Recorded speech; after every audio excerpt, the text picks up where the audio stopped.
Today is Wednesday, November 23. I'm Pastor Anthony, and this is Wilderness Wanderings.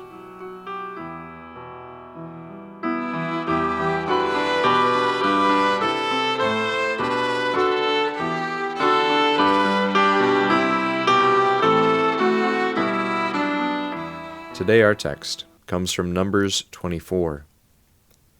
I see him, but not now. I behold him, but not near. A star will come out of Jacob. A scepter will rise out of Israel. He will crush the foreheads of Moab. It's Numbers 24, verse 17. These are the words of the fabled prophet Balaam. That is the guy with the talking donkey. He had been hired by King Balak of the Moabites to curse Israel. Moab, of course, had heard the story of Israel and its God, how Israel's God had defeated the Egyptians and set his people free, how God had provided for that people all through the desert. And now that people was knocking on his own doorstep. So Balak wanted them cursed. But Balaam was unable to curse them. In fact, God increasingly opened Balaam's eyes to see that this people was blessed by God. In fact, God so opened Balaam's eyes that Balaam began to see even greater things than these. In words that resonate deeply with Jacob's blessing for his son Judah in Genesis 49, Balaam begins to see, ever so faintly, a ruler to come. Not now and not near, but definitely from this people. A ruler who would, much to Balak's terror and dismay, crush Moab. The Israelites would eventually come to see this prophecy as a looking forward to King David, even as the blessing of Jacob over Judah in Genesis was. Indeed, David did subject the Moabites to Israel. But slowly the hopes of another king in this same line of David also grew.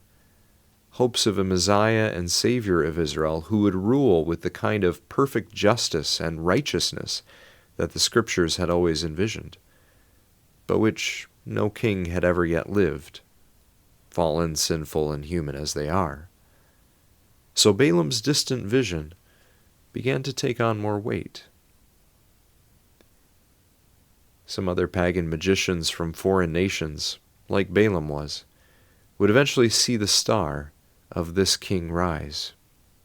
Because, as Balaam saw already back in the book of Numbers, the rising star and scepter of this messianic king from Israel was always about more than just Israel.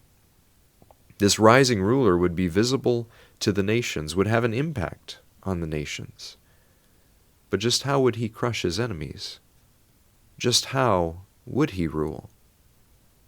From the book of Numbers, while we begin to see and behold him, the vision remains too distant and too future to really tell.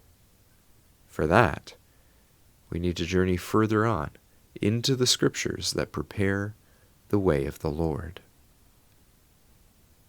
But for today, as you journey on, go with God's blessing.